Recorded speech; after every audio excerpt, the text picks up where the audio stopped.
आज हमारे साथ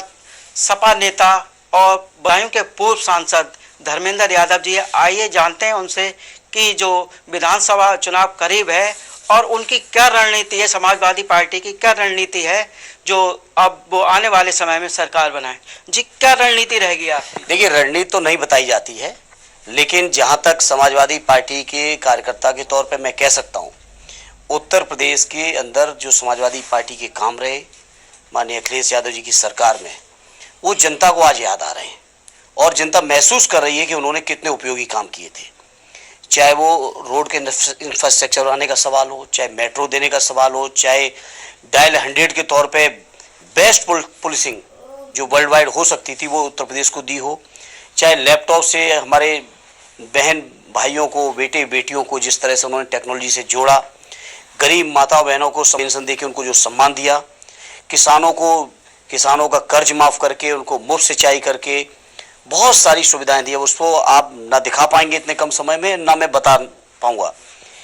बहुत सारी उपलब्धियां जिसकी दम पर आज जनता माननीय अखिलेश जी को याद कर रही है। देखिए, एक सवाल हमेशा उठता रहा है, प्रधानमंत्री जी ने कहा है कि लाल टोपी वाले रेड अलर्ट हैं, तो इस पे क्या कहें? हाँ, रेड अलर्ट है प्रधानमंत्री जी के लिए, रेड अलर्ट है हम लोग उन लोगों के लिए जिन्होंने जनता को गुमराह किया है, रेड अलर्ट है हम जिन्होंने किसानों की हत्याएं करने वालों को प्रधानमंत्री जी अपनी कैबिनेट में बैठाए, उन लोगों के लिए हम लोग रेड अलर्ट हैं। हम रेड अलर्ट उनके लिए भी हैं जिन्होंने इन्होंने रोजगार देने का वादा किया था और नौजवानों को बेरोजगार कर दिया, जिन्होंने कहा था 2 करोड़ रोजगार हर साल देंगे और फिर कहते हैं कि पकौड़ा बेचो, ये भी एक रोजगार है। ऐसे लोगों की नीतियों के खिलाफ समाजवादियों की लाल टोपी रेड अलर्ट है, लेकिन समाजवादियों की लाल टोपी उत्तर प्रदेश की जनमानस के जज्बातों की पहचान है। उत्तर प्रदेश के जनमानस को जो ज़रूरतें हैं, उनकी समस्याएं हैं, गरीबों की, नौजवानों की, मजलूमों की, उन सबकी उम्मीद की टोपी है और इसीलिए लोग प्यार कर रहे हैं। और जिस तरह से माननीय अखिलेश जी निकल रहे हैं पूरे प्रदेश के विभिन्न जिलों में,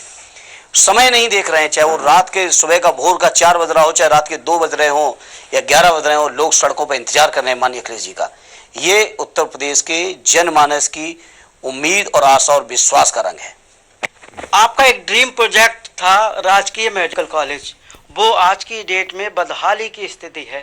तो क्या कहेंगे? देखिए, मैं चाहता था और जिस दिन मैं चुनाव हारा था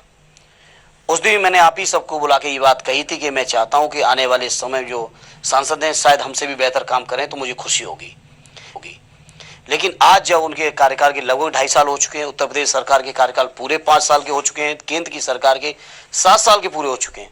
उस समय जब मैं देखता हूं इस बदहाली को तो बहुत अफसोस होता है और कष्ट होता है, क्योंकि इनको ऐसा कॉलेज की उपयोगिता क्या है। अगर ये मेडिकल कॉलेज को व्यवस्थित कर दिए होते तो शायद बदायूं के अंदर रंग है।